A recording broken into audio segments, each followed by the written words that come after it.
Trauma Therapist Podcast Plus listeners can listen to episodes early and ad-free right now. Become a Plus listener by going to Apple Podcasts, searching for the Trauma Therapist Podcast, and signing up today. Welcome to the Trauma Therapist Podcast, a show about the incredible people dedicated to helping those who have experienced trauma. My name is Guy McPherson, and my mission is to raise the awareness of trauma and to inspire each of us to help those around us.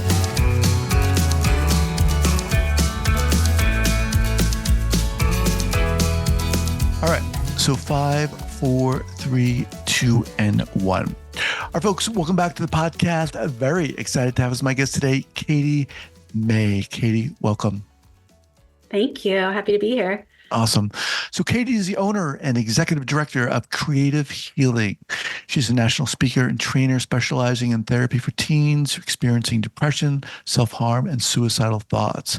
As one of only 11 Linehan board certified dialectical behavior therapy clinicians in Pennsylvania, she's an expert in this gold standard treatment for life-threatening behaviors. Katie's committed to helping teens feel accepted for who they are while teaching them skills to build a life they love. Katie, welcome to the podcast. Thank you. So before we get going, share with our listeners where you're from originally and where you are currently. I am from the Philadelphia area originally, right outside Philadelphia. If you live in Philadelphia, you don't like when people right outside Philadelphia actually say Philadelphia. So I'm being specific. And I've actually grown up here. I've been here my whole life. Awesome. So I used to live outside of Philadelphia and went to school in Philadelphia. Awesome. So amazing. Cool. Where'd you go? Well, I went to what was at the time Philadelphia College of Art on Broad Street. Oh, yeah. Center City. So cool. But I miss Philadelphia. All right, look, this is an intense topic. I love this topic. We're talking about teens. How did this start for you? How did you get into this field? In this specialization? Well, by accident, but on purpose, if that makes sense. When I was a teenager, I struggled a lot with self-harm, with depression. I had kind of a traumatic upbringing due to my parents' divorce. I was raised by a single father. So all of those experiences it was really difficult for me to be a teenager. And then when I went to college, I wanted to be a journalist. I wanted to be a writer. I've been writing my whole life. So that was my identity as a writer, and graduated with a degree, found out that I was pregnant. It was the best surprise of my life, but it was a surprise. And so it kind of changed the course of what made sense for me in my life. And after the birth of my child, I decided that I wanted to go back to school to become a therapist and to give back in a way that made sense, to make my life and my struggles to make meaning from them, right? To make it worth it that I went through that experience. So you went to school, you got a degree in journalism or clinical BA? Counseling. Clinical counseling. I do. I have a BA in English Lit and a minor in journalism. Okay, but then you went back when you wanted to be a therapist. Okay. All right. You talked a little bit about your upbringing being traumatic, impacting you. When you talked a little bit about self-harm and so forth. And to the degree that you feel comfortable talking about this stuff, I just want to put that out there. To what degree were you conscious of what you were going through and how that was impacting you and your reaction to it, the behaviors you were exhibiting? At the time, I mean, I consider myself a pretty insightful person, even as a teenager. Again, I've been writing and reflecting on my life my entire life. I learned about the concept of self-harm from a peer who was doing it. And I just kind of was like, that's a thing. And that's kind of intriguing, and didn't give it a second thought at that time because it was just like a new and novel and interesting thing that I had never seen before. And then I had an interaction with my dad that was really tense. And looking back on it now and in my own work in therapy, I'm recognizing that like my response to that interaction was a whole lot of shame. Mm-hmm. And in that moment, my brain just moved me towards, oh, that's a thing that I saw before. I wonder if, and not consciously, but like in a split second, that's a thing that I'm going to do right now. And in that moment, it's what I did. And what I now teach to other parents is that self-harm regulates emotions really quickly. It reduces that emotional intensity quickly. And so when that happened for me, it became a coping strategy that I then continued to use in a setting where I had very little control and a whole lot of challenge and difficulty. When you went back to school, what was your hope? What was your goal if you had one? hmm Yeah, when I went back to school, I actually didn't intend to work with teenagers either. That's why I say it was still by accident. I went back to school because I wanted to be an addictions counselor. I went through my own 10 years of using substances, my child's father as well. And it just felt like, well, this is another thing that I've overcome. It was more recent and relevant to me. And I said, I can do this. I can help other people through this. And so I went back to school for that reason. But I did an internship in like an intensive outpatient setting for substance use, and I hated it. For me, it felt like every day was focused on helping people not do the thing that they wanted to do. And that just felt not, it felt like something that was not right or aligned for the life that I wanted and the career that I wanted. And so I realized that actually wasn't where I wanted to focus my attention. I wanted to focus it more on that life worth living piece, which Dialectical Mhm. Behavior Therapy, DBT, were all about moving someone towards the life they want rather than just continuing to white knuckle it through the life they don't want. And that resonated with me and how I got to where I am. And that's kind of how I ended up where I am now. Mhm. Cool. So let's talk about that. So how did you move into working with teens? And uh, from what you said, one might imagine what your response would be, but why teens? Why adolescents? Yeah. Well, I got a job. I mean, that's the short answer Okay. is that I was offered a job in a child and adolescent partial program, and I didn't at still was like, wow, I'm so, I'm empathetic. I really struggled as a teen. Can I do this? Am I healed enough to do this work? So there were a lot of questions, but it was the job that was offered to me because I had applied at this hospital, and that was the area where they had an opening. So I took the job because I needed a job.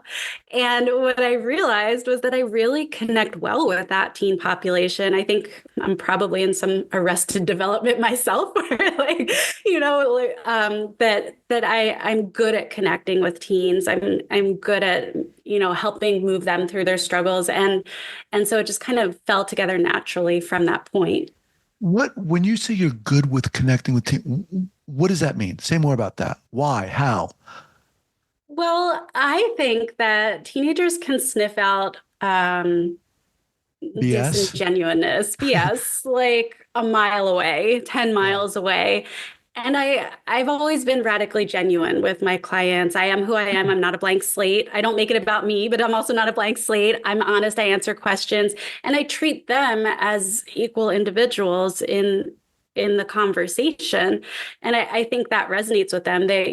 Teenagers naturally don't have a lot of autonomy in their lives. And so when I can provide that to them and I can see them as who they are, I think that creates a really strong rapport between client and therapist.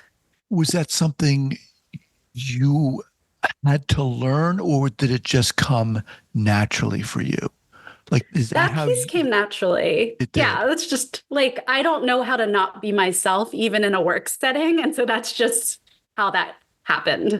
I guess what I wanted to ask was, did you understand the importance of that naturally, like from off the bat, or did you learn that? That I look, in order to connect with these kids, Yeah.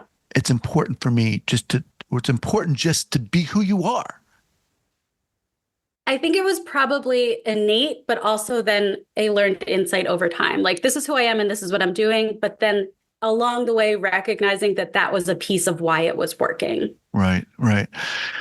Um, I I didn't have that insight that you had. I naturally, when I got out of graduate school, I was working in a clinic where we were assessing and working with kids who were showing early signs of psychosis. So, a bunch of adolescents, and I loved it. And in a very opposite way to you, I led with my knowledge and Okay. like I have all this information that I want to share and it's gonna work. And instead of what you're saying, instead of like honoring who I was, and there's a whole reason for that, but I learned the importance of exactly what you're saying is us being who we are as clinicians. I'm not no longer a clinician, but for a lot of people, not everyone, but for a lot of people, it's hard to do. To do Yeah. what you're saying is to be anything else than who they are. But it's so friggin' powerful, right? And we connect when we're talking to someone or in the presence of someone who is themselves. It's so inspiring, right? We I think feel it. so. Yeah, I would agree with you. I think as a therapist, there's such a Venn diagram too, though, right? It's like being yourself and being genuine, but also having the knowledge and the confidence to support someone through a process. I don't know. And this is maybe controversial, but I don't think the relationship is enough for someone to see changes in therapy. I think it's important, but I also think that the interventions, the knowledge, the experience that you can bring a client through is equally as important. I'm not someone who says like, that's all you need is the Right, of course, relationship. and I'm not intimating that, Yeah, yeah, yeah. but I do think that is a huge piece. Um, so let's talk a little bit about when you started working with this population. What was your experience like? What did you start to do? How did you start to um, interact with kids who were maybe sometimes having really intense traumatic experiences? Yeah. So I am someone who has to learn everything about the thing that I'm doing. So I remember reading a lot of books, in the setting that I was in. And I think most hospital settings are like this. They had a high demand and they didn't have a lot of time to train me to do what Yeah. I was doing. So I was thrown into having this really large caseload and figuring it out along the way. And I do remember leaving work sometimes with those sad stories or traumatic situations that over time as a therapist, you learn to contain, hopefully, and be able to transition out of work and into your day. But I do remember just feeling like I'm in the right place to help these kids get something that they're not needing. And I felt like a big piece of that was also educating their parents on how to do things differently in terms of validating or providing support or creating more structure.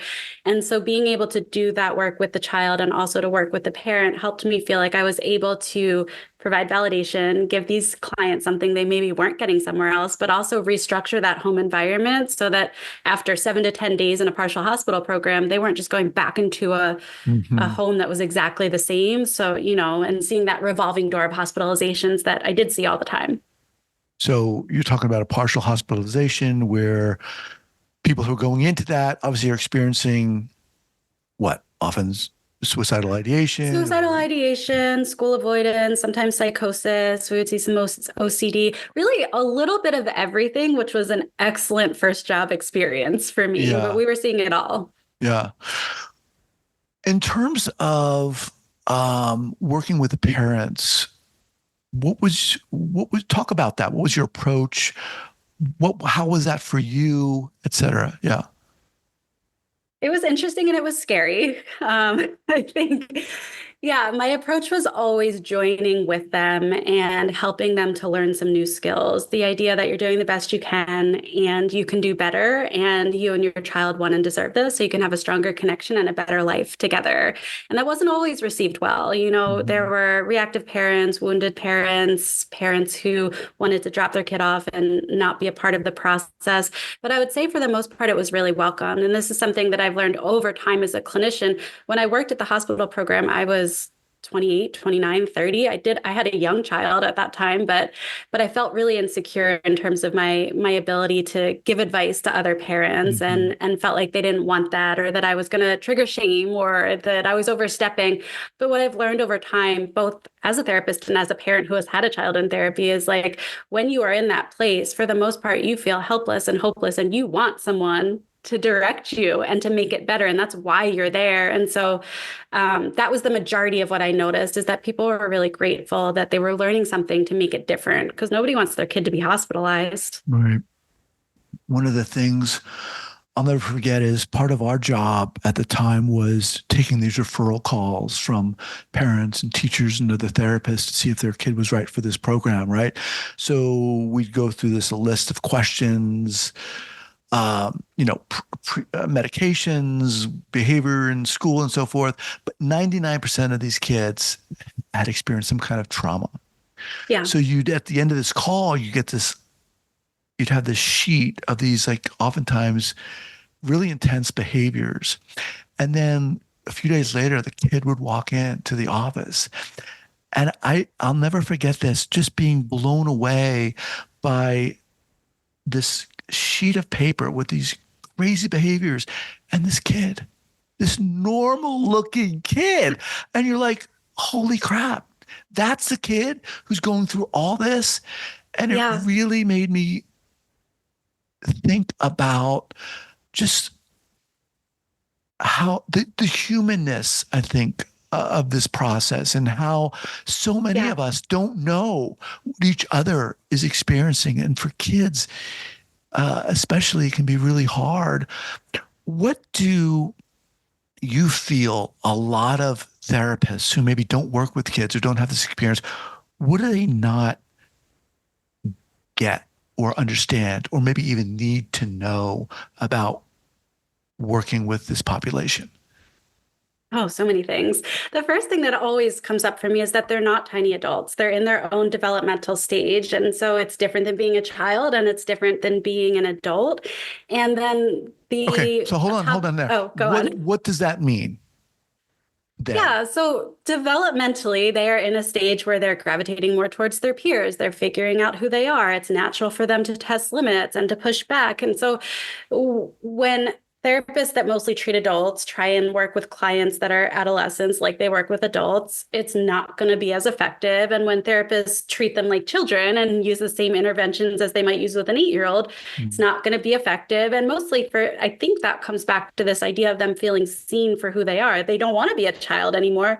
They might want to be an adult, but they're not an adult. And so we really do need to see them and ground our treatment in the idea that they're in this developmental stage that's very different than being a child, and it's not yet an adult. All right, this is great.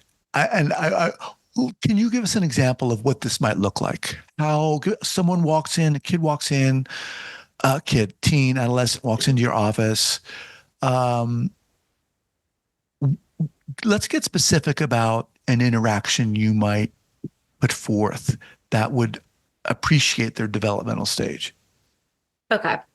I'll use the example of school avoidance because I think it's concrete and we can look at it from all sides. So teen comes into therapy, they're not going to school, maybe making it 2 days a week. I'm also seeing the parent come in for this intake session and they're saying like, well, I've taken their phone away. They're not allowed to play video games and it's still not working, right? So that right there, I pause. I have a 15-year-old kid, so. I have a 16-year-old. Yeah.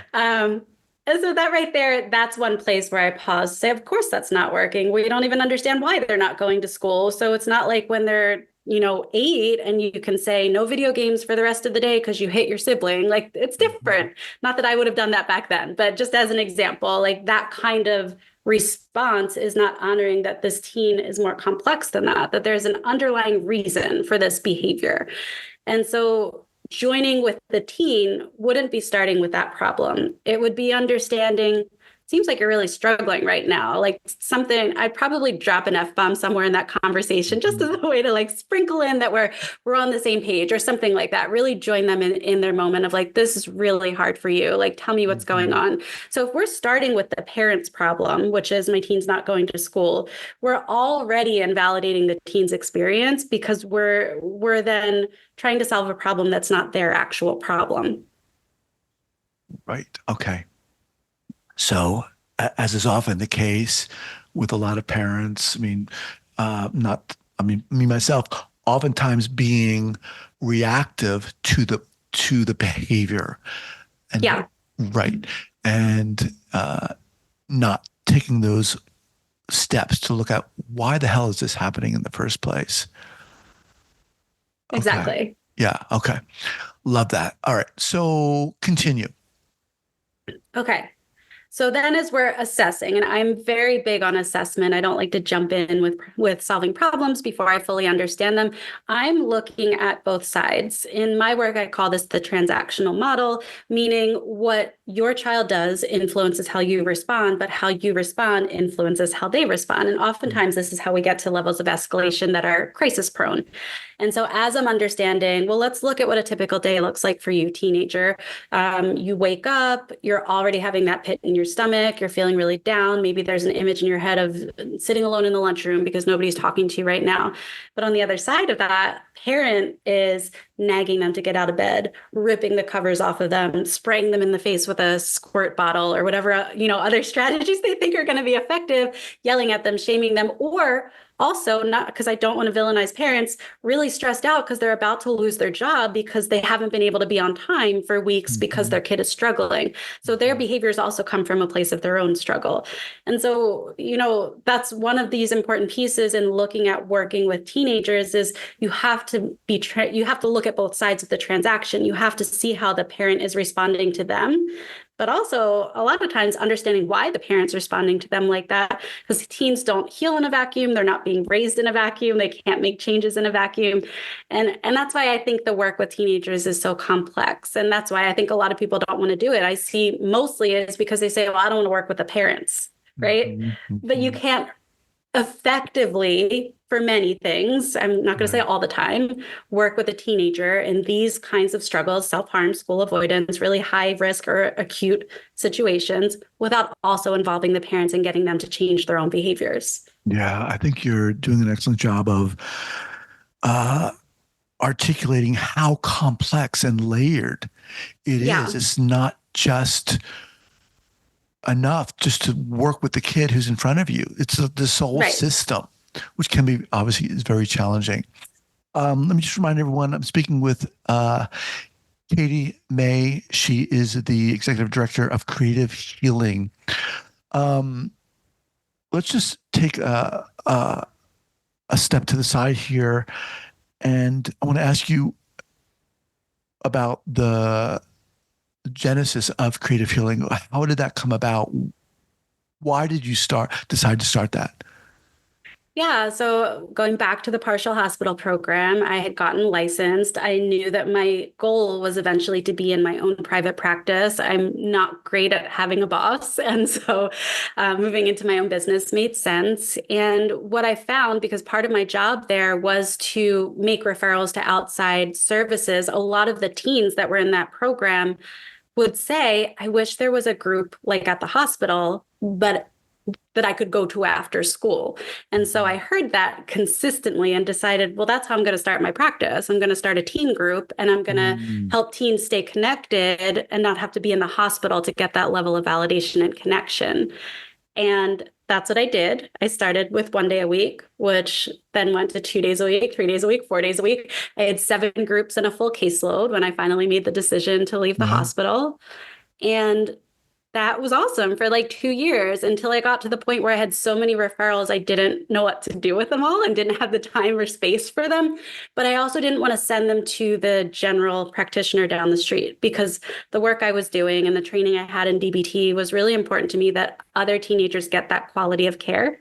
So I decided to build a small team and train them so that we could do this work together. And then a small team of 4 is now a small team of almost 20 and 2 locations. And it just grew really fast because good for business, but bad for the world. Maybe there's so many teens that are struggling that I'm just so honored that we have a team that can support that work. Now, where is Creative Healing? We have 2 locations. One is in Flourtown, it's Montgomery County, Pennsylvania, and one is in Wayne, which is on the main line in Pennsylvania. In Wayne, I know Wayne. Yeah. Oh, you do? Yeah. Okay. Yeah. And are you doing any work online or is it all location-based? You are? Okay. Oh, yeah. I mean, is anyone not doing work online now with post-pandemic? Maybe they aren't. Well, but I'm sorry. What definitely... I meant is it just restricted to Pennsylvania, your online work? Oh, I see. Yeah. So we can see clients in Pennsylvania and Florida right now. Okay. Okay.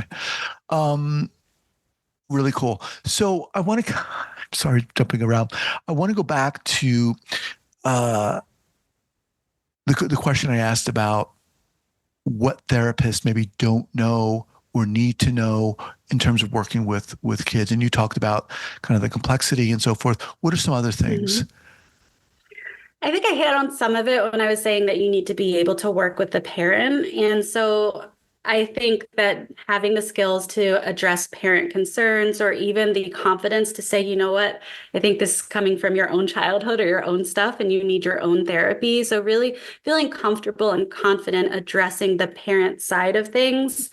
And I think one thing that's been really instrumental for me and a lot of people on my team is having team support because it's so Mhm. easy to get pulled into judgments or frustration or hopelessness when you're working with really high risk teens and also sometimes many times parents who want them to get better quickly and they're just Right. not going to get better quickly.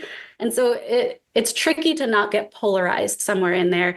So having other therapists to be able to debrief with and to say like, you know what, I think that might be judgmental, or I think we might need to take a step back and look at this from a different perspective, I think is so important. I don't know how I could do this work without a team at this point. Yeah, good point. So as we kind of wind down here, in terms of the groups you did, are you still doing groups now? My team does groups. So we have about Okay. 15 groups for different reasons at our center. Okay. Yeah. Generally speaking, what are some of the qualities that you think are effective or were effective in the groups that you ran? Why did they resonate so much with the kids? I would say, I mean, a lot of our groups are DBT groups. And I would say in general, our groups really work because we gear them towards teenagers. So they are interactive. We provide them space where they can share, but also structured within that curriculum. So it's not just glory stories or people learning Right. new Right. information. And we do creative activities. We'll take them outside. We do it like gamified or interactive.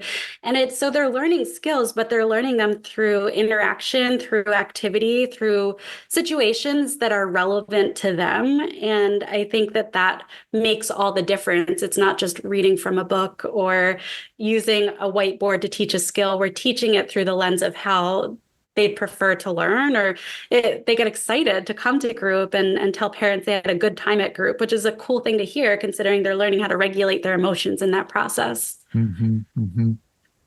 Um, so for the listeners out there, who most of whom are in the mental health field, if they want to, after hearing you, they're like, okay, I want to start working with kids. I want to start working with teens. What would you say Mhm. would be a first step?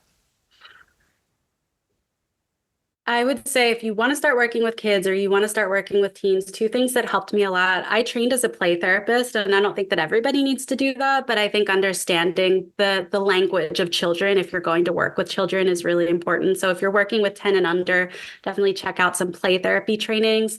And for me, the two things that I still use and I learned back in the day were expressive arts. So I trained under a play therapist and I learned creative modalities and expressive arts and DBT. And that just, there's so many concrete skills that we can pull in that are practical and applicable in working with the teen population.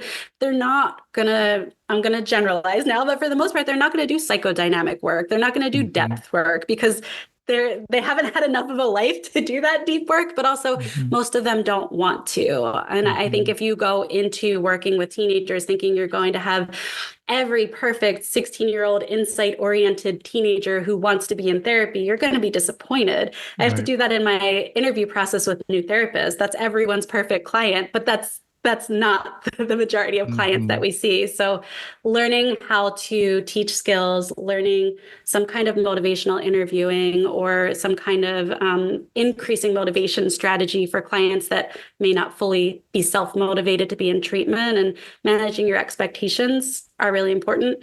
But the biggest thing is you have to love it. Like Right. if you don't love working with teenagers, please don't work with teenagers because you have to Right. love it to really do Yeah. it. Yeah. Awesome.